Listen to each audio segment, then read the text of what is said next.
distinguished authorities, friends, we have reached the closing plenary session of this year's World Economic Forum on Latin America.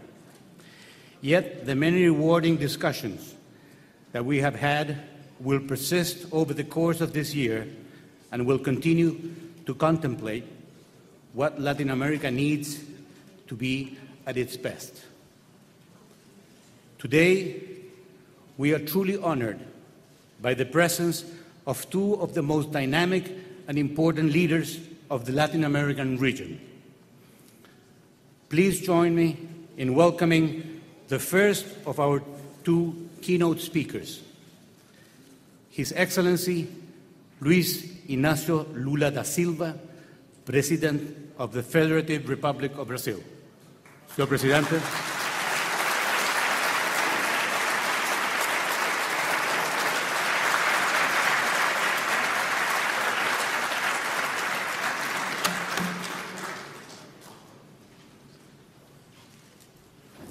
Excelentíssima Your Excellency, Senhora Michelle Bachelet, Madam Michelle Bachelet, President do Chile, of the Republic of Chile, senhores e senhoras ladies and integrantes gentlemen, das delegações do members Chile, of the do delegations Brasil, from Chile and from Brazil, senhor Richard Samans, Mr. diretor Charles executivo do Samans, Centro de Executive Parcerias Director of the Center for Público-Privados, Partnerships and Public-Private Partnerships, senhores empresários e entrepreneurs, empresárias que participam do Fórum Econômico Mundial sobre a businessmen and América women Latina, who are participating meus in amigos this economic e forum minhas amigas. on Latin America. My friends, É uma satisfação participar da sessão I de am very encerramento pleased to do be Fórum participating Econômico in this Mundial, closing session of the sobretudo World Economic ao lado Forum, de minha querida particularly amiga, being here alongside Presidente my dear Michelle friend, Bachelet. President Michelle Bachelet. em Davos, no começo In do ano, Davos earlier this year, eu disse que o Brasil I havia said that feito Brazil uma had opção made pela its América do Sul. option for South America. Uma opção que se estende And também this para option toda a América is Latina e being Caribe. extending more and more to Estou Latin convencido America and the Caribbean. de que nossa região está cada vez mais Our preparada region para is enfrentar o becoming desafio da more globalização. prepared to confront the Temos consciência challenges de of que o the destino de 21st nossos century. países We are aware that the destinies está of cada our vez countries mais are interligado. ever more O intertwined. contexto político The brasileiro e political sul-americano context of mudou Brazil muito and nos South últimos America anos. has changed much in Nossos recent years. governantes, saído de Our eleições democratically democráticas, elected rulers têm compromissos sociais have profundos. profound social commitments. Fortalecemos nossas We have instituições. strengthened our institutions. Estamos buscando dar verdadeira We are working to cidadania e give full participação citizenship and a participation toda a população to the por meio entire de políticas de population distribuição de renda. through income distribution Consolidamos a policies. estabilidade econômica We e have financeira consolidated the economic and e financial reduzimos stability of our a countries and vulnerabilidade reduced externa our dos external nossos países. vulnerability. Assentamos, assim, We have thus as laid bases para um the processo de basis for a crescimento process of sustentável sustainable growth, que já se reflete na which is diminuição already da pobreza e da reflected in the desigualdade reduction of poverty de and nossos inequities cidadãos. amongst our citizens, Maiores investimentos and significam in mais empregos, attracting more aumento de investments. renda, This means more jobs, acesso aos serviços more básicos income, e access to educação basic services, universal and de high-quality qualidade. universal education. Na América do Sul, In South America, somos we are 370 milhões de 350 pessoas million people determinadas a who are realizar determined todas as to achieve potencialidades all de the uma região potentials of a region dotada de that is imensos endowed recursos with naturais immense e humanos. natural and human O resources. processo de integração The regional process of entrou em nova regional etapa, integration has entered com into a new stage, maior ênfase na with greater necessidade de emphasis on the expandir a need to infraestrutura expand our e de infrastructure superar as and to assimetrias. overcome asymmetries. Fomos muito além We have gone dos meros far acordos beyond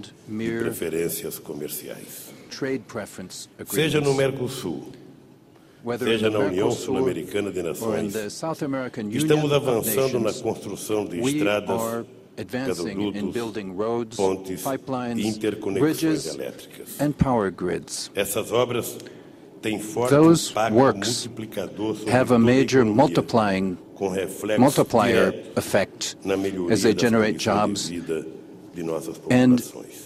improve the living A conditions of our construção de uma peoples. América do Sul integrada The construction of requer an soluções integrated inovadoras Latin America financiamento. requires innovative financial solutions. We will be advancing on to common funding rules and standards for the regions as a first step towards the founding of a South American Development Bank. We are concentrating our efforts on the kind of integration that can be felt in the day-to-day lives of our people. Integration will help to dynamize productive activities, creating domestic and regional markets and facilitating contacts with markets beyond our region. We are also trying to lay the groundwork for regional energy policies, which are necessary for sustainable development. South America is one of the few regions in the world that is self-sufficient in energy. Now we need to work for all of our hydroelectric potential, our abundant gas and oil reserves, and the promise of biofuels be fully achieved. In addition to being cheap, renewable, and clean alternatives, ethanol and biodiesel offer effective and innovative responses to some of the major challenges of our time. They generate jobs in the countryside. They add value to our agricultural production. They diversify our exports and help to protect the environment. They are the groundwork for a new generation of industrial products as well: plastics, pharmaceuticals, fertilizers, and animal feed. Entrepreneurs are getting more involved in the productive integration of our region, investing in regional industrial projects. At the same time, our countries are expanding their partnerships with the rest of the world. This proves that how regionalism can and must be a tool for a balanced opening up to the world that will lead us to concrete objectives. Strengthening our region strengthens the interest of our partners. Only by intensifying integration will we be able to materialize projects such as the inter-ocean corridors, linking, for example, our region with Asian markets. South America is beginning to be seen as an important player for central issues on the international agenda. By doing this, we will better be able to defend our interests in issues that come up in the Doha round and even in environmental protection. We will thus be contributing to a more democratic and equitable international order. We are giving an example on how to make an innovative approach to the challenges to peace and security. Brazil and Chile, along with other Latin American countries, are participating in the UN mission in Haiti. We have insisted there on the need for the presence of the international community to go beyond the concern with security and to include projects for the development of that country. Brazil and Chile are also together in the development of innovative financial mechanisms to fight hunger, poverty, and their impacts. Without that kind of creative response, there will be neither peace nor long-lasting security. Our efforts have been facilitated by a harmony of purposes and interests shared by the region's governments. South American electorates have gone to the polls with similar objectives. They have wanted change, and they're getting change. And I want to conclude with a message of optimism. I believe that South America today has brought together excellent conditions to face global challenges. We have a number of comparative advantages and trump cards.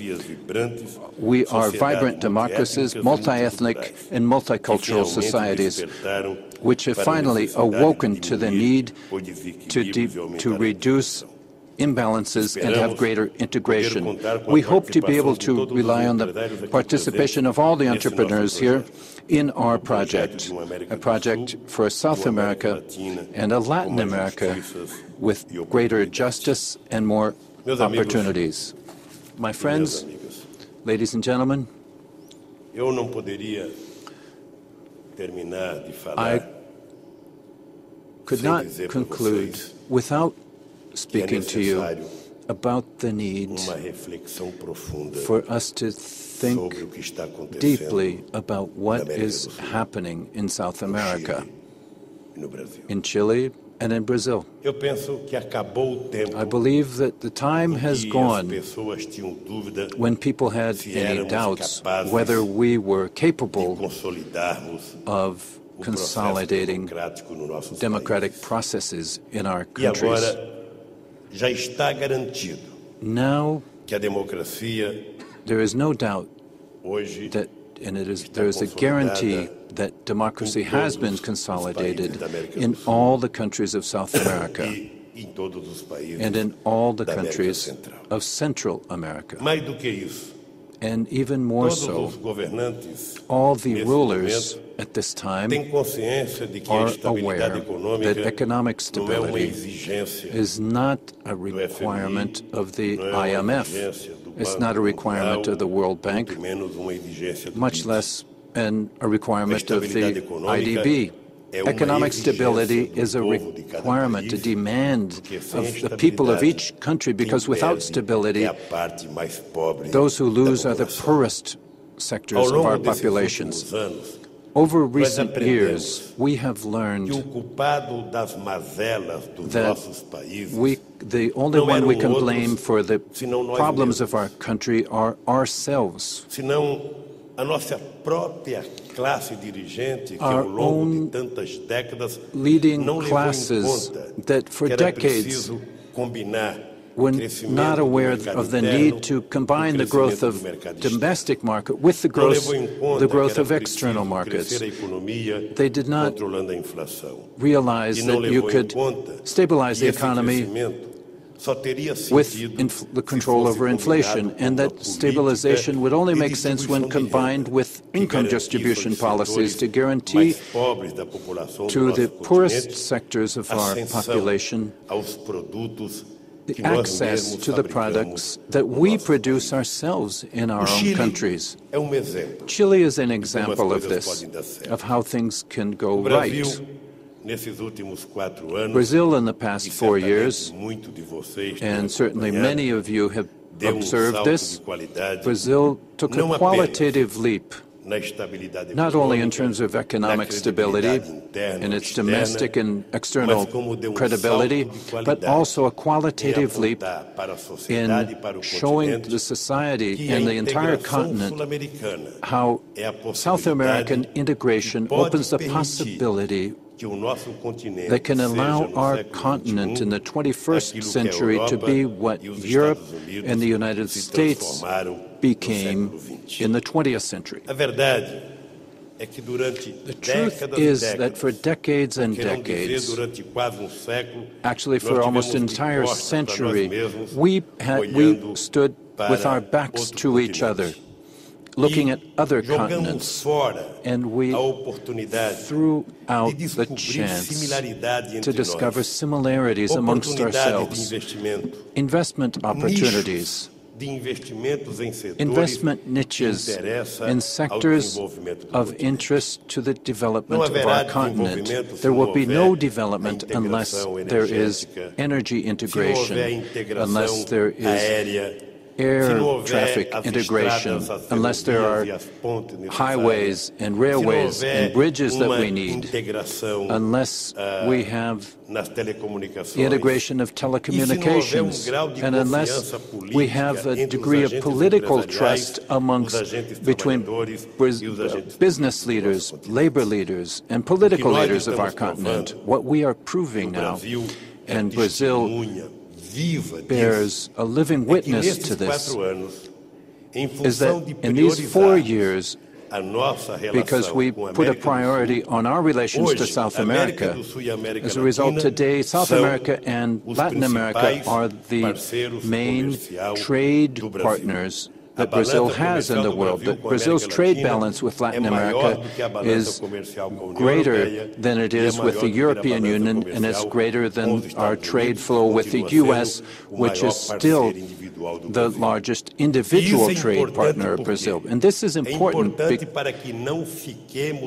for us to no longer be dependent on a single region or country. It's important that we have multiple relations to allow us, if there's a crisis in some sector or another, that our economies will not break down like others did break down in the 90s. I would say, Michel, that I never imagined in 2004, when I came with my former Minister Forlan, I went to India and with Minister Amorim in India. And on the day when I was in New Delhi, India reached the amount of $100 billion in reserves, international reserves, currency reserves. And we thought, could Brazil ever someday have $100 billion in reserves?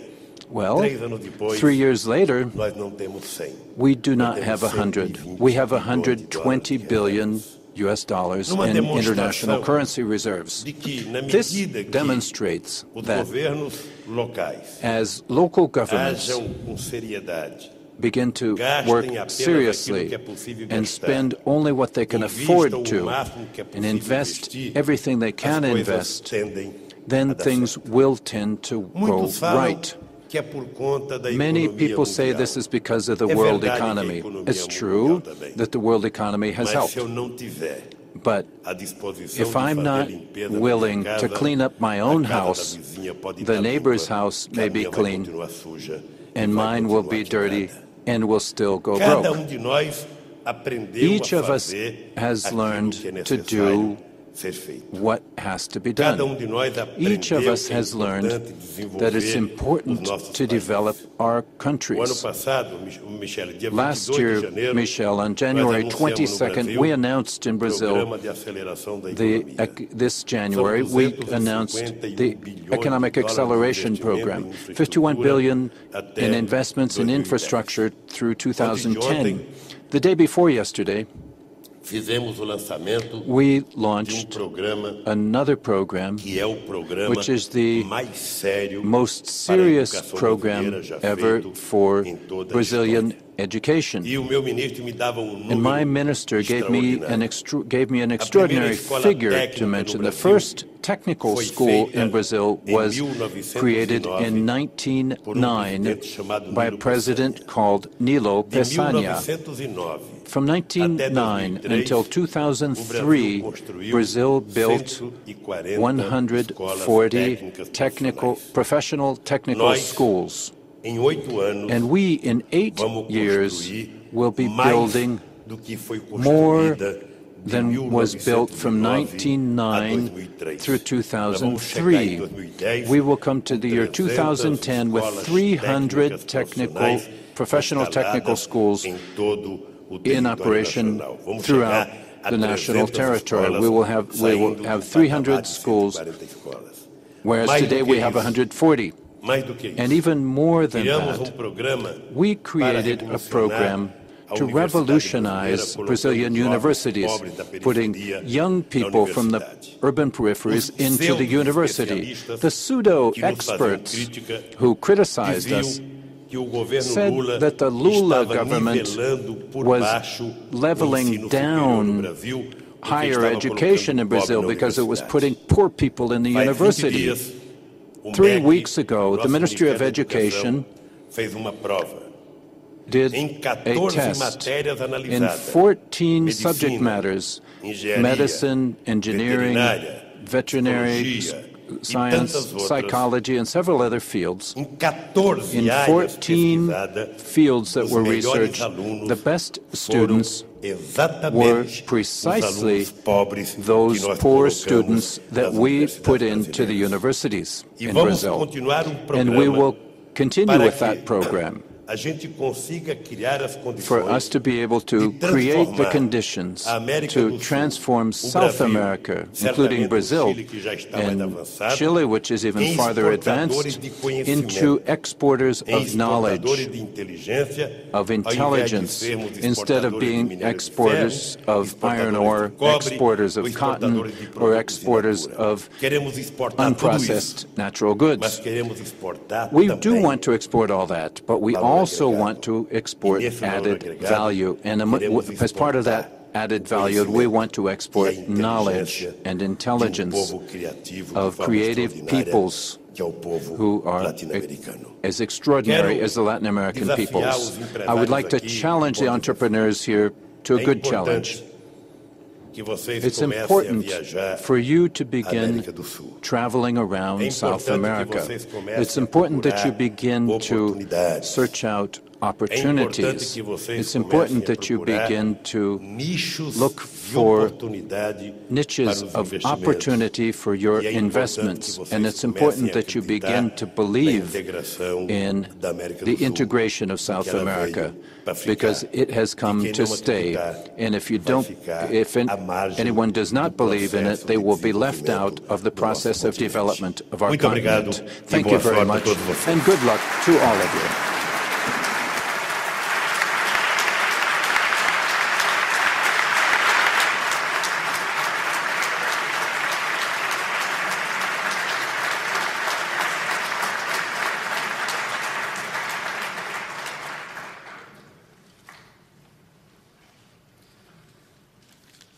Muito obrigado, Sr. Presidente. Thank you, Your Excellency, for your contribution to the forum and for your inspiring remarks.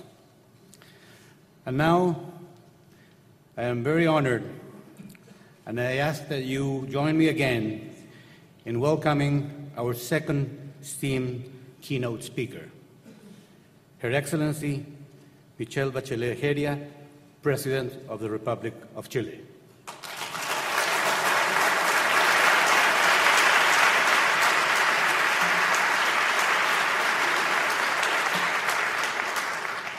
Excelentísimo señor Your Excellency Luiz Inacio Lula da Silva, President of the Federative Republic of Brazil, ministers of Chile and Brazil, organizers, businessmen, and participants at the regional meeting of the World Economic Forum Latin America. Thank you, friend and President Lula, for your words, and thank all of you for having come to Chile to be part of this forum. It is not usual to have two presidents on the stage at a meeting such as this, and for me it is a true satisfaction.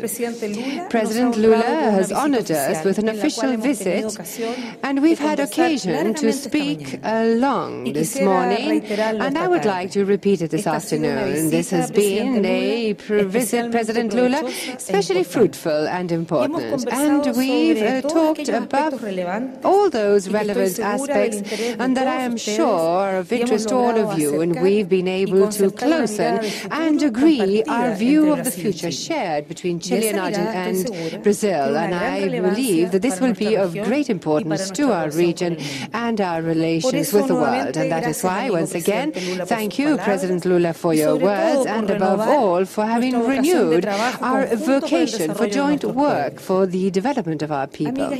Friends, the world and the region are traveling through a difficult moment. On the one hand, the global agenda is seeing difficult days since it has been difficult to form global coalitions to effectively face problems. The security agenda has become more and more controversial, and the trade agenda and the environmental agenda do not move ahead at the speed that we would like. But on the other hand, we see positive signs in various various spheres that speak to us of the light of opportunity. Democracy, as President Lula was saying, and human rights have become consolidated as a global political paradigm. It is true. Democracy is missing in certain corners of the planet. The rights of all people still must be furthered. But both paradigms are valid. The world economic situation is also interesting on account of the increasing strength of the European project in spite of its complexities, same as a new and very healthy reality. Economic reality implied by the dynamic emergence of Asia-Pacific. In development, we've been able to define a global agenda, the objectives of the millennium, but equally important is that we've been able to consolidate a body of ideas in the world regarding the importance of social policies together, hand in hand with growth. And I, of course, am referring to the concept of human development. I do not want to continue in the details, but simply underscore one point. There, where the agenda does not move ahead, is because we're short of political agreements. In other words, there is a tremendous demand for political articulation among us, the leaders of our nations, but most especially, there is a giant need to strengthen multilateral agencies, because when the problems are global, there cannot be but global and multilateral solutions. That is Chile's vocation, and it is the vocation of our friends in Brazil. But let's speak of Latin America in this context. I would like to second the words of President Lula. My assessment is that we are living through times of opportunity. The region is experiencing growth that we've not seen since the crisis, the debt crisis of the 80s. We're seeing price stability and, in general, responsible policies in relation to fiscal matters. And some even say that the challenge is knowing how to manage the bonanza that the region is experiencing. And as never before, we're seeing democratic governments throughout the continent. And as the OAS General Secretary was saying, in 2006, the region successfully passed the highest democratic test in history. And he was right. But at the same time, there are other more complex problems. We must continue to consolidate our democracies, and that is why the effort to move ahead in strengthening democratic institutions and the institutions of the rule of law continue to be relevant. But just as important, and President Lula pointed this out, is the tremendous difficulty that governments have to be effective in the generation of public goods that people expect of them. And this also has to do with credibility and the confidence that people have in our democracy. As they say in English, democracy has to deliver, and if this is not feasible, you lose in legitimacy and the credibility in a political system such as democracy. And the figures are there to see. From 1990 and 2002, the number of poor people in Latin America rose from 202 to 121 million people. In 1980, the number of poor stood at 135 million, and fortunately in recent years, poverty has come down somewhat. But poverty is not the only problem, and allow me to read you a quote. The persistent high inequality in Latin America has tended to erode social cohesion and reduce the impact of economic growth and poverty. End of quote. It is not, as you could have imagined, a speech neither of mine nor President Lula's. These were the words of the IMF, and that is why I will never tire to repeat and repeat. The issue of social exclusion is something that we must tackle with the greatest energy now, straight away. And that is why it is of key importance for the countries of our region that, together with growing, we may move towards the construction of systems for social protection that, on the one hand, generate conditions to maintain growth, but also generate the conditions to allow for development and, above all, stability in our countries. It is ethically imperative, it is politically imperative, but also it is economically imperative. And it is what citizens expect in Latin America. 4 axes that I see that we must work on in this region. One, and allow me to say this, as the pilots say, strong and clear.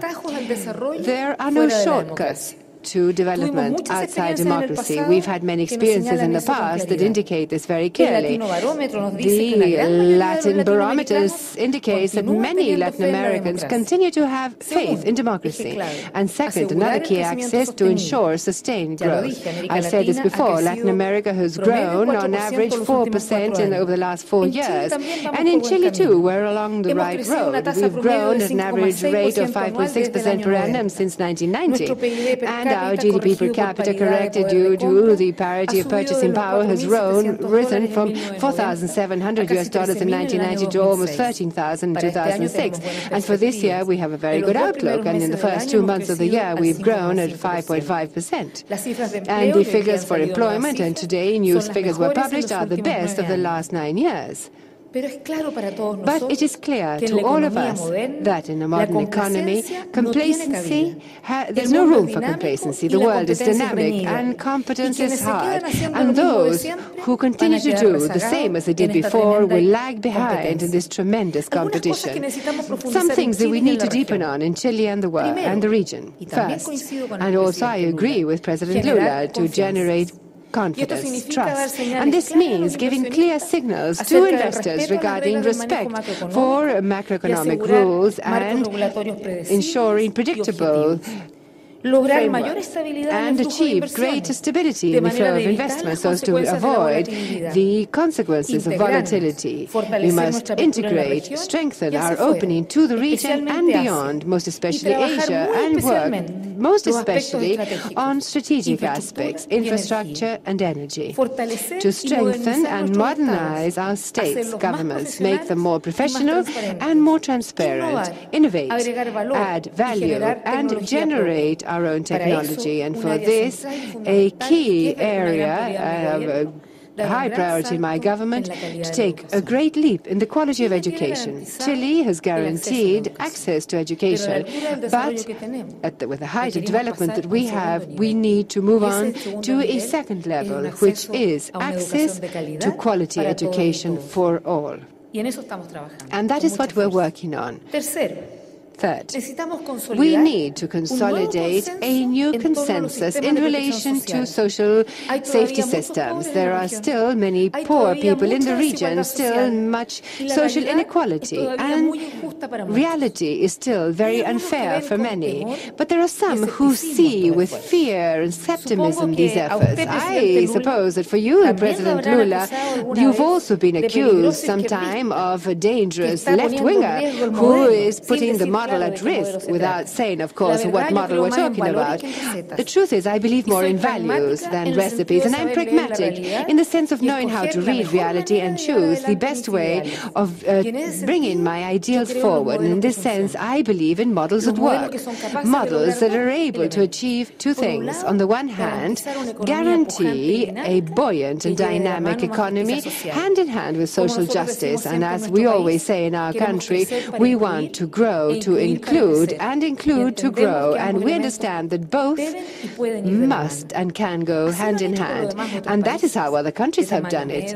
Medium-sized, rich in natural resources, and that until a few decades ago, we're in a similar situation of economic and human development. We are speaking of countries such as New Zealand and others, and they've shown that this combination works and is possible. The political coalition that I belong to, the Concertación, has decided on a dynamic and modern economic model that moves ahead sustainably towards a notion of social rights guaranteed by the state. And this is what my government program has indicated, and I know that we can do it. I was speaking of 4 axes, and the 4th has to do with what President Lula has detailed in his last words. This has to do with our action in the region. We must be able to maintain a space for dialogue, for integration. President Lula is giving us the region a great lesson in this sense, and it is there that precisely we have focused the most important part of our conversations this morning, and we've made progress. We've just finished the Energy Summit of the South American Community of Nations in Isla Margarita with agreements on energy. We need to continue further. We need to identify a more important range of agreements, but it is a first step. And we also have an ongoing agenda in relation to infrastructure, in relation to social policies. And we are having a great reception to our proposal to forge a public-private alliance of a regional scope so as to together face the challenge of building our region partnering with Asia. We Chileans are also very much prepared to serve as a bridge between Asia and Latin America. You've heard this before, or more than once in the last 2 days. We have a network of trade agreements that allow us access to markets of 3.5 billion people, and we are beginning negotiations, deepening our agreements with India and Australia, and with which we will have access to an even larger market. But to make the most of this opportunity, we understand that what we need is to achieve the greatest agreement with the rest of Latin America, and I'm sure that we will be successful in all 4 efforts in the region: strengthening democracy, growing sustainably, building social safety systems, and insist with concrete targets and achievements towards integration and understanding. And if we do this together with Brazil and the rest of our friendly countries, even better for each one of us. I'm convinced that integration is indispensable. Indispensable on account of the size of the challenges that we face, indispensable on account of the strengths and difficulties that different countries have, indispensable because it is also a key factor for stability in the region, so as to take on these 4 key axes that, in my view, are basic in order to take this leap towards development, towards a fairer, more human region that we want, all heads of state. Dear President Lula, friends of the World Economic Forum, what I've given you here is an open outlook, democratic, tolerant and non-confrontational with which Chile sees the world, the region and our own development process. And I am glad to have had this opportunity to share it with you. Once again, I hope that your stay in Chile has been beneficial, and I hope that the results of this forum be that we can attract towards Latin America the looks, the outlooks, the thoughts, and the work, the joint work among all you and our region. We want to do many more things. We know that we can, and so have trust in us. Thank you.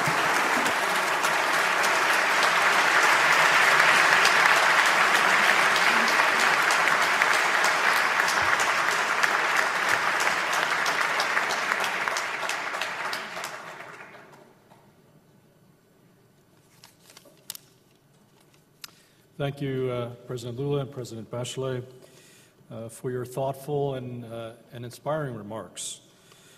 The time has come to close this World Economic Forum on Latin America. The forum is committed to this region. It values very much the cooperation we've enjoyed over the last 2 years with the governments of Brazil and the government of Chile. And this, we feel, has enabled us to gather a particularly distinguished and diverse group of leaders from the business community, but other segments of society as well, in a way that I think has fostered quite a fruitful and productive set of conversations this week. I want to signal that it is our plan to convene around this time of year next year in Mexico with a similar degree of cooperation with the Mexican government. The conversation that began, President Lula, last year in the forum in São Paulo about improving growth and equity has, in a way, crystallized, I think, here in Santiago this week in what might be called the Santiago Consensus. Judging from the discussions here this week and a survey we conducted over the course of the past couple of days, there seems to be an emerging consensus in the region on priorities for the management of economic policy. And perhaps that can be characterized as a more deliberate and multifaceted effort to achieve growth and equity. This is to say, not only prudent macroeconomic policy management, but also targeted efforts to provide social assistance and to strengthen social safety nets.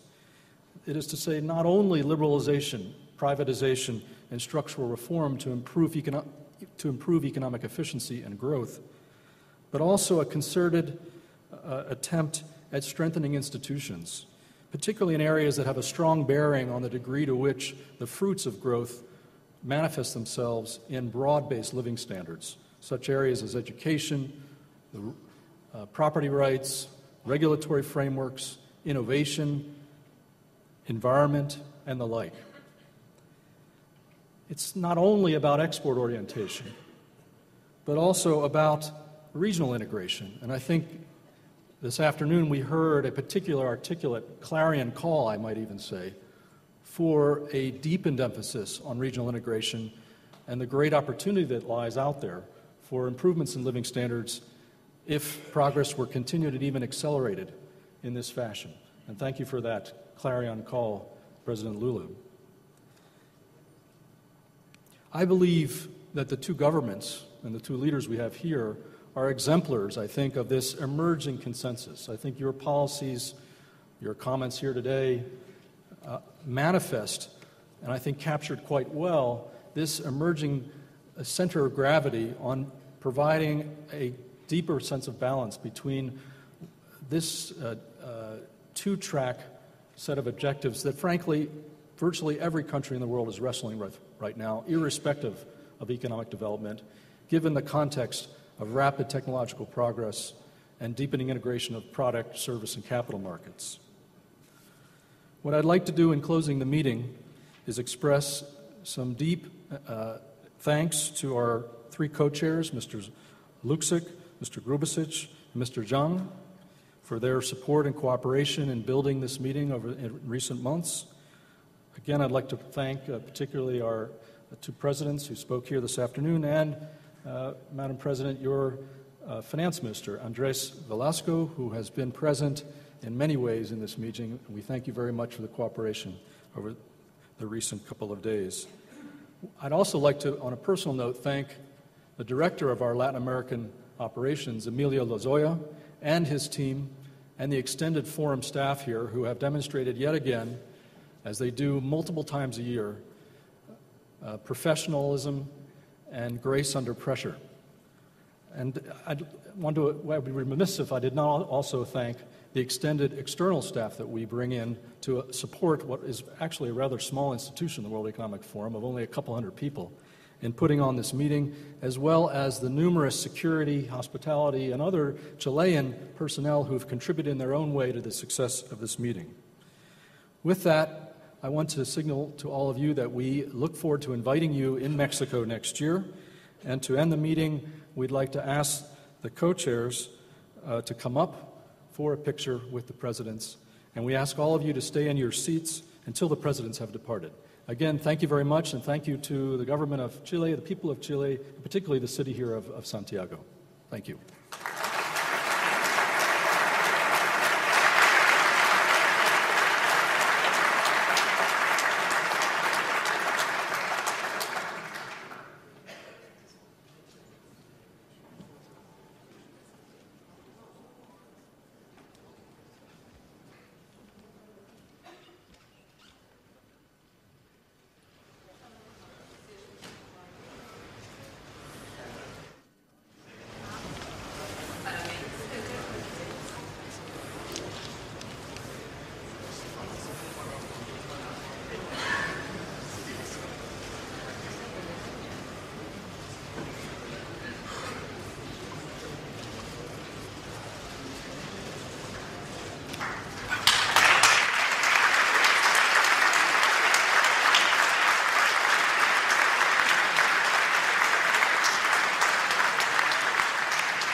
Businessmen in the CARE meeting, please